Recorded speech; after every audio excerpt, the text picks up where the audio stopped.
Ujú. Estamos esperando, ya estamos, sí, ya estamos. Hola, buenos días, desde el Centro de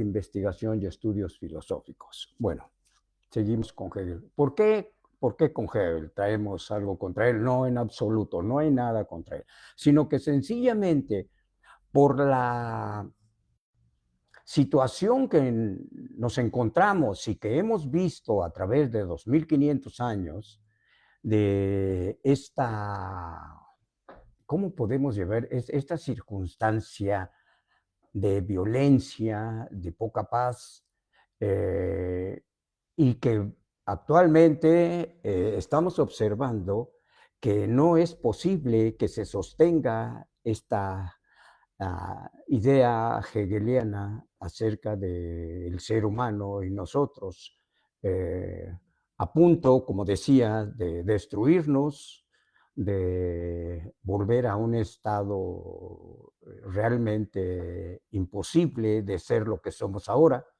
Entonces, esa es la idea, de que esto se sopese bien desde su propio punto de vista, no de uno, sino la misma naturaleza de la cual él está convencido de que así es y que ha sido el factor que ha podido sostener el desarrollo del ser humano. Ese es el punto, nada más. No hay absolutamente nada en contra de la ideología de Hegel. Entonces, ¿por qué? Porque atañe a todos nosotros la circunstancia. De alguna manera, nosotros somos afectados. En determinado momento podemos ser todos. En una conflagración nuclear, la mayoría de nosotros vamos a ser afectados de una o de otra manera.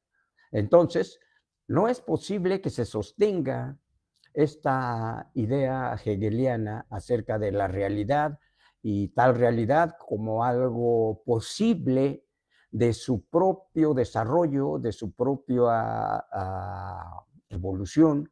eh, Según lo que se ve, no es posible que se pueda sostener. Bueno, eh,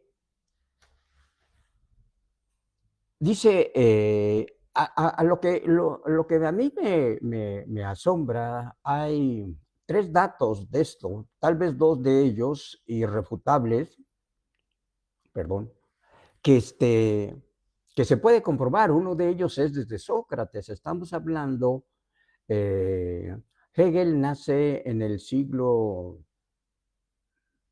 que 17, estamos hablando, Sócrates está en el 400 antes de la era cristiana, y aquí es algo que eh, es lo que comentaba yo de acerca de la epistemología que estábamos hablando, de la rigurosidad que nosotros debemos de tener para que estos datos los examinemos perfectamente bien y no quitarle la importancia que tienen. Dice Sócrates, eh, yo solo sé que no sé. ¿Qué está diciendo Sócrates aquí?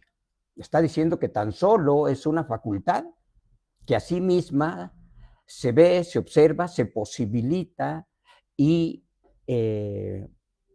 ella misma se da cuenta de que es posible y de qué es esta facultad. No sé por qué aquí Hegel no vio este, este factor, que creo yo que es lo que es importante, porque esa es la realidad de nosotros. Somos tan solo una facultad que ignoramos todo lo demás. Podemos saber de la propia facultad de nosotros mismos, pero no sabemos más de la circunstancia en que estamos. El segundo dato, que en ese sentido creo yo sigue la fenomenología, creo yo, real del espíritu humano, es en el siglo XV, 1500, que nace René Descartes, parece que por ahí así, siglo XV, Descartes continúa y dice, creo yo que se conecta esta frase con la otra de Sócrates cuando dice René Descartes, pienso, luego existo. Bueno, entonces, aquí ya se dio cuenta esta facultad de que existe y de que piensa. Dos particularidades, dos propiedades de la propia, vamos a decir, del propio ser o de la propia fenomenología real. Yo creo que es así, podría ser una fenomenología real del ser humano. A partir de esto es, creo yo, con estos datos de ellos, se inicia la formación del ser humano. Siglo después, Kant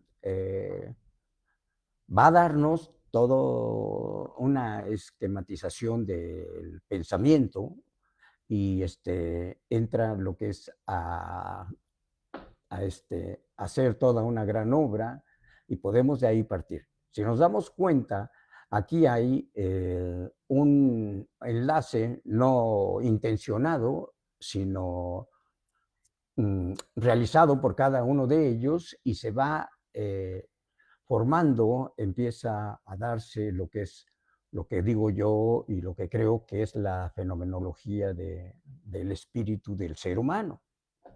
Eh, entonces, ya tenemos esta situación, no se puede sostener la idea hegeliana como parte fundamental del ser humano. La historia lo comprueba, la mayoría de los datos tiende hacia una de las partes. Dice Hegel, es tesis, antítesis y síntesis.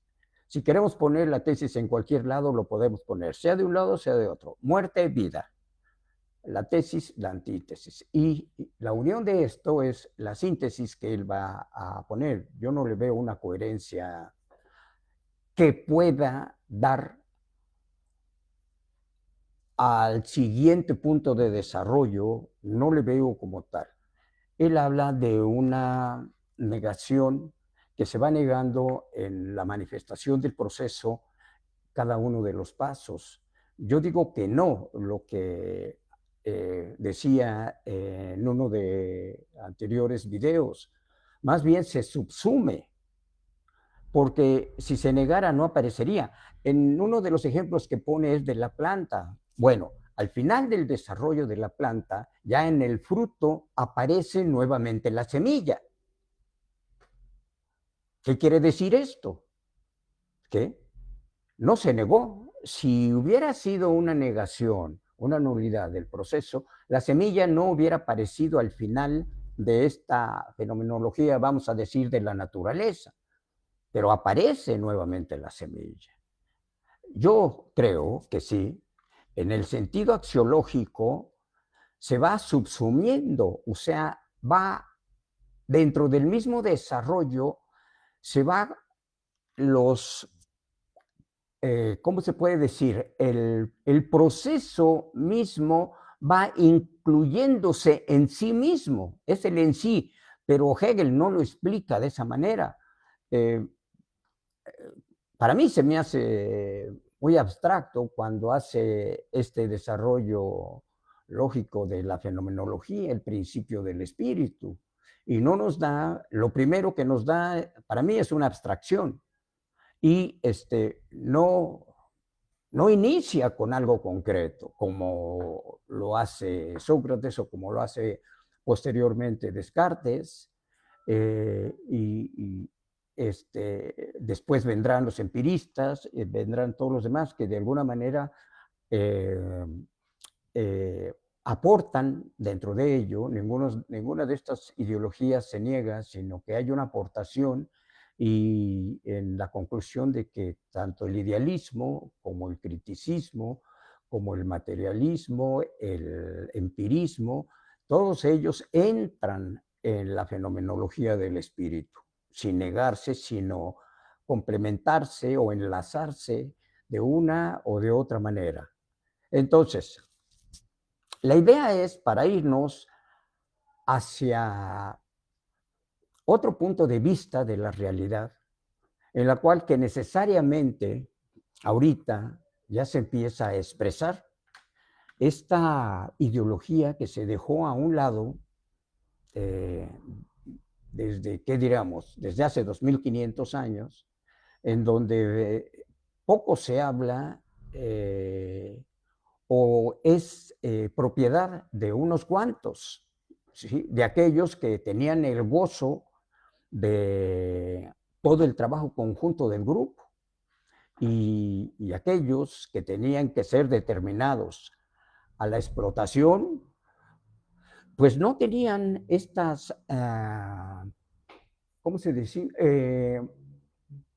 Estas características propias del ser humano les eran quitadas, no se las permitían, y entonces los únicos que gozaban de la bondad, de lo que era la paz, lo que era, eran los que habían sido destinados al privilegio de vivir eh, por encima de la mayoría, perdón. Entonces, se trata de realmente un punto de vista del cual este no es sostenible por sí mismo, el punto de tanto el materialismo también dialéctico de Marx va también por ese lado, por esa corriente de Hegel, no todo completamente, pero llega también. Mm, Hablaremos después del punto de vista del materialismo dialéctico de Marx, pero será en otra ocasión, porque también, según yo, Hegel no puede sostener esta ideología porque necesariamente el pensamiento humano está ahí, está aquí, y es el punto fundamental de la expresión humana. El pensamiento seguirá. Ahora, ¿que es utilizado el pensamiento humano de otras maneras? Sí, esa es la libertad de la que hemos hablado que tiene el ser humano. Pero no porque se utilice de otra manera el pensar, quiere decir que así tiene que ser. También tenemos que buscar las causas de cómo se utiliza de una manera sesgada el pensamiento humano, pero sigue siendo el pensamiento humano, sigue siendo el factor principal en nuestros últimos 25 siglos, más o menos, pero sigue siendo. Bueno, estábamos en lo otro, en que necesariamente tenemos nosotros que partir de algo que pueda sostener al ser humano como tal. Entonces, yo veo que la bondad es el sostén del desarrollo del ser humano. La bondad, pensé, la bondad eterniza y la bondad, yo sigo en eso y se puede hablar de eso, sigo que es lo que sostuvo al ser humano durante 6 millones de años. El enemigo no era el propio ser humano en ese tiempo. El enemigo, vamos a decirlo así, eran los meteoros que sucedían en el mundo, en el planeta. Ese era el enemigo.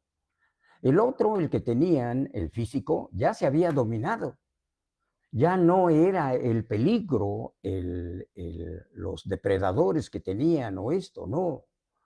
Estaba completamente dominado y eh, lo que hablábamos de que cuando se inicia esto, que se inicia, según yo, el socialismo, nuestra naturaleza, cuando estos 6, 8 machos dominantes aciertan en su acto conjunto, en un momento que sucedió, fue así, en un acto conjunto, y consiguen rechazar, repeler a la amenaza, al depredador que les había siempre de alguna manera hecho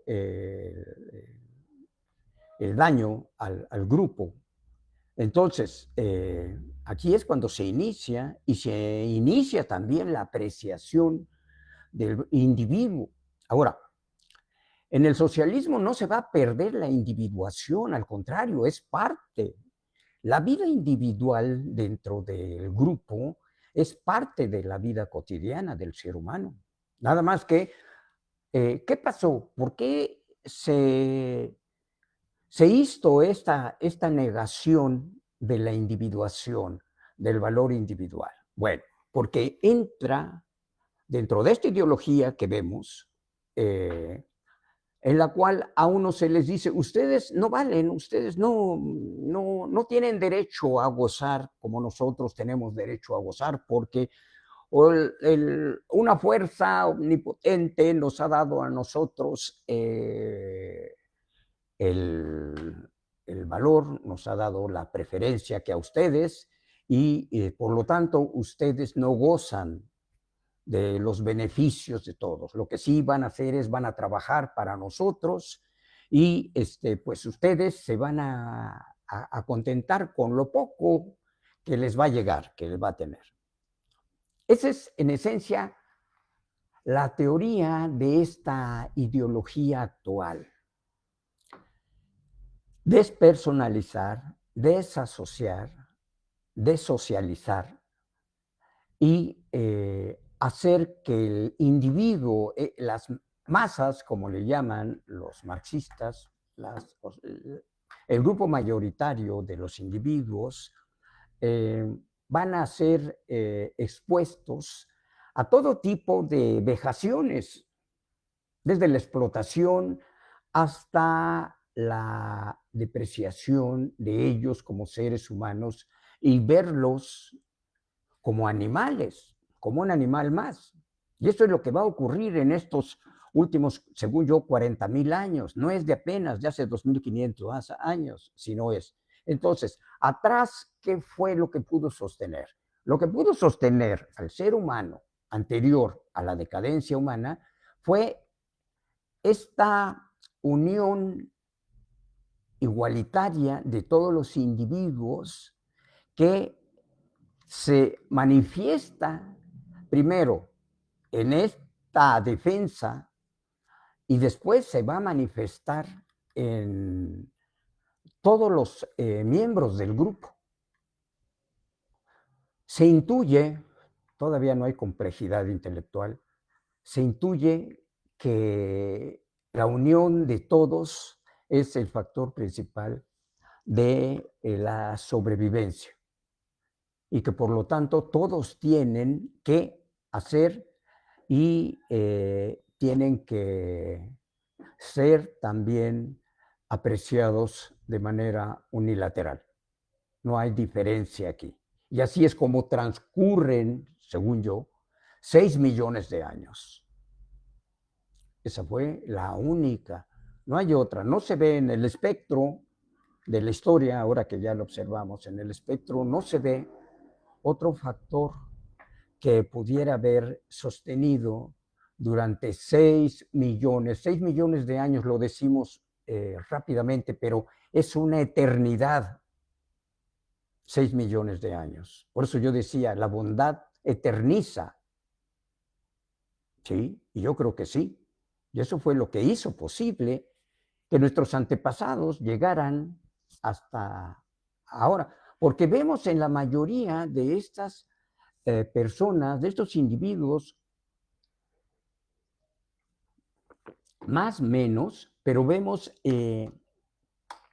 estas propiedades con las cuales han heredado genéticamente, que es la bondad. Se dice, es más bueno un pobre que un rico.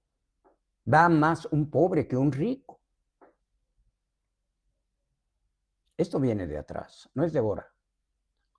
Esto viene de millones de años atrás. Y por tanto, pues no hay otro elemento. El elemento hegeliano no se sostiene. El marxista yo creo que tampoco se sostiene. El elemento, y platicaremos de él en el próximo segmento, el elemento que se sostiene es este, de la generalidad, del bien común. Es lo que nos va a hacer a nosotros, ¿sí? Seguir en este mundo. Y fíjense, la propia situación de Irán, ahorita, estadounidense, Irán, israelí, dio para pensar en este punto. y vamos a dar una idea general. Más o menos fue así. Si seguimos en esta intención, vamos a desaparecer todos. Y por tanto, mejor detenemos. El más tonto, vamos a decirlo así, con todo el respeto, al Donald, no al pato Donald, sino con todo respeto y todo amor a Donald Trump, lo hizo reflexionar. Ese es el punto. ¿Qué fue? Reflexionar. Ahora sí, existencialmente, como se dice.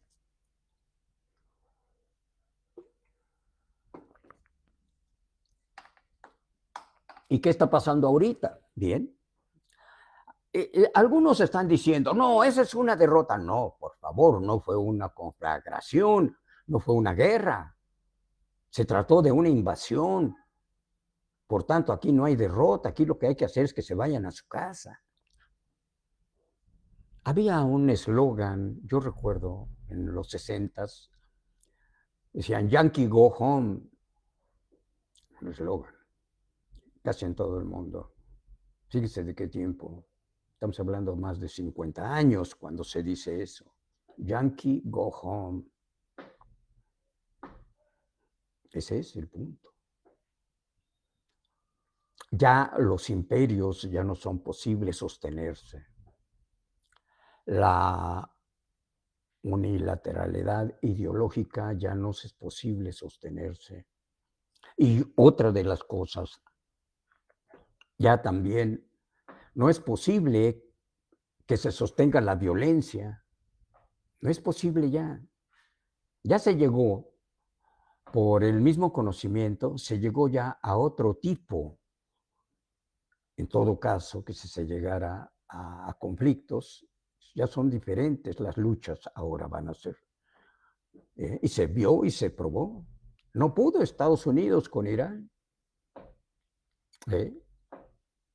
Bien. Esto es para reflexionar, no es para burlarse, para alegrarse, es para reflexionar y poner ya sobre la mesa lo que decía yo en el anterior. Esto ya se exhibió, bien, ya está exhibido. Ya es poner sobre la mesa la realidad de todas las partes. Ya no funciona, a menos que venga un estado policíaco de tal manera tan violento que siga en esta ideología de, vamos a decir, como decía yo de John Milton, no es grosería, es que decía, quiera seguir chingando a otros. Ya no es posible, ya no se sostiene, ya no es sostenible. Y se vio claramente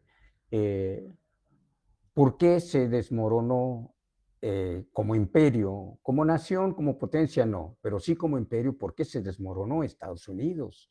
Bien, el enemigo estaba en casa y el enemigo está en casa. Cuidado, eso sí, para decirle a los estadounidenses, el enemigo lo tienen en casa, no está afuera. No es Irán el enemigo, no es México, no. No es Rusia, no es China, no son los enemigos. Claro, ahí se ve, yo sí lo veo, por ahí se estaba hablando de los contratos de trampa que se hizo hace 10 años, algo así en África por parte de los chinos, tal vez, como dicen, se están pasando de listos, que no debe de ser, pero tampoco los chinos saben ellos perfectamente bien que una conflagración nuclear también ellos son afectados, aunque estén más alejados del centro, ¿sí? De lo que se pueda hacer alguna situación crítica, pero ellos también son afectados. Entonces tampoco ellos se van a arriesgar a esto. Ahora ya estamos en ese punto. Ya no se puede ir más allá porque se iría contra todos, contra aquellos que llevaran a cabo esta intención y contra los que se llegara con ellos también. Ya no es posible, no se puede avanzar ya, ya llegamos. Ahora hay que reflexionar, ¿sí? La bondad, pónganla en este sentido. Bondad no quiere decir ser agachado, ser cobarde. No, no, no, no, nada de eso. Nos quitaron eso, nos quitaron nuestro sostén social. Tenemos que volver a lo que éramos, ¿sí? En el materialismo histórico. Tenemos que volver a lo que fuimos, a lo que nos sostuvo, a lo que tenemos todavía. ¿Qué es lo que tiene ahorita un ignorante, vamos a decirlo así, de un pueblo que dicen, ¿qué es lo que tiene? Bondad. ¿Sí? Tenemos que volver a ella. Necesario.